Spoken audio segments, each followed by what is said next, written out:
Welcome to the Solid Signal podcast for January 29th, 2013. We're talking about the future of DirecTV, specifically their new HR44 Genie DVR.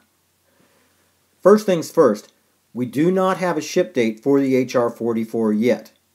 We're hoping to have that soon, and as soon as we do, we'll let you know. If you're on our mailing list, if you're getting our ads, you'll be the first to know when you can pre-order the HR44 Genie.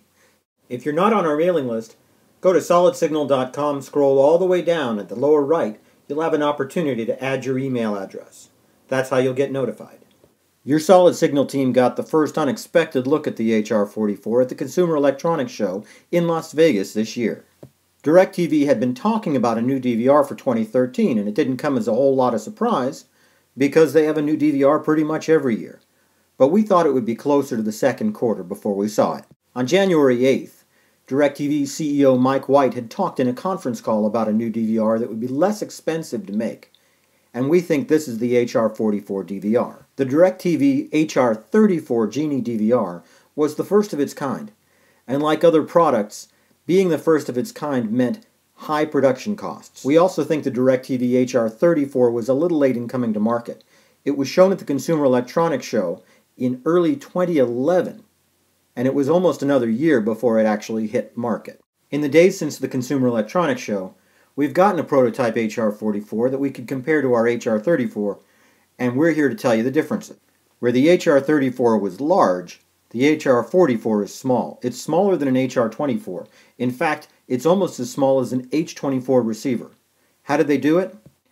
The easiest part was taking the power supply and moving it out from inside the box to being a separate brick, much like is used on the H25 and C31 receivers. This cuts manufacturing costs and allows DirecTV to avoid putting gigantic fans in the HR44 like they did with the HR34. It's also good for consumers. The power supply is the first thing to break on a lot of devices. So, making one that's replaceable by the consumer is a lot better for everybody. There's also a lot more venting on the HR44. You'd be forgiven for thinking that it vents from the top, because if you look at pictures you do see top vents on the left and right sides. But actually, that area is completely devoid of electronics. It really vents out the side and the air comes up from the top. That's a fine distinction, but if your cat throws up on the top of the receiver, as has happened to me, then it's not going to get inside the electronics, and that's a good thing. The other big exterior feature of the DirecTV HR44 Genie DVR is that optical audio out is back.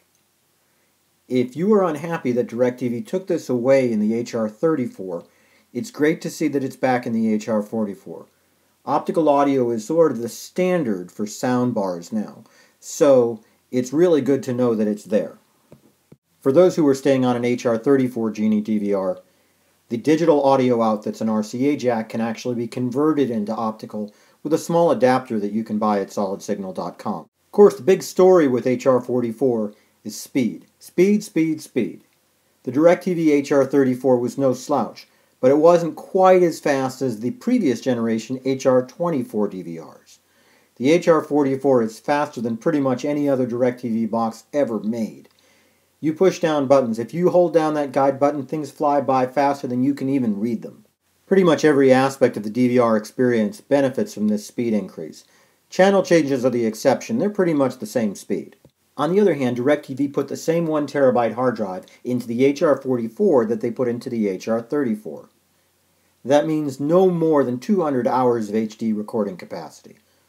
Dish's Hopper has twice that, but you have to ask yourself, how much is enough? 200 hours is probably enough for most people, and the odds are that DirecTV was making its negotiations for this hard drive back a couple of years ago when hard drive prices were shooting through the roof. Going up to 2 terabytes probably would have broken the bank. I had a chance to hook up one of DirecTV's C31 Mini Genie clients to the HR44, and I was surprised and pleased to find out that it sped up when it was hooked up to the HR44. I guess I shouldn't have been too surprised, since the C31 gets all of its video from the server that it's connected to. Now comes the controversy. The HR44 ships with a brand new remote called the RC71. It's very similar to the RC70 that's currently in use in hotels. In hotels, it makes a lot of sense.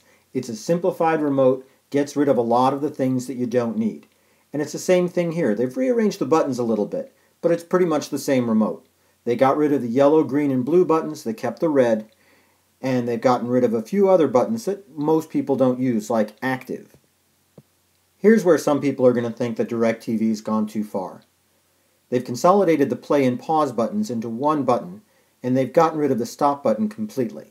If you're the sort of person who's used to pressing the play button to figure out where you are in a recording, from now on that's going to pause the recording at the same time. And while most of the functions of the stop button are duplicated by using the left arrow for back, not all of them are. If you're fast forwarding and press the stop button, that stops the recording. If you're fast forwarding and press the back button, it doesn't. But there are two pieces of good news on that front. If you already have a DirecTV RC65 or any other white DirecTV remote, it's still going to work in infrared mode. If you're used to controlling your electronics in RF mode, the story is a little different. The RC71 uses a new technology that's not compatible with the old DirecTV white remotes. Not in RF mode anyway. However, it is compatible with several industry standards, and that's a good thing. Hopefully what we'll see is a third-party manufacturer come in and put out a new remote that includes the play and stop buttons with an RF implementation. Until then, you could use something like a next-gen remote extender instead of using RF mode. Overall, we rate the HR44 as a win. It's smaller than the HR34, plus it runs faster. So it's good for DirecTV, easier to repair, and the consumer gets a better experience. You can't get much better than that. Even better, if you've gotten an HR34 Genie DVR in the last year, or even if you're thinking of getting one now, you shouldn't be too concerned. There aren't any feature differences, there's nothing new except that optical audio out in the new remote. So, don't worry, you're not obsolete yet, and if you like the speed of the HR34, you can't ask for more. SolidSignal.com will have the HR44 available for pre-order as soon as possible.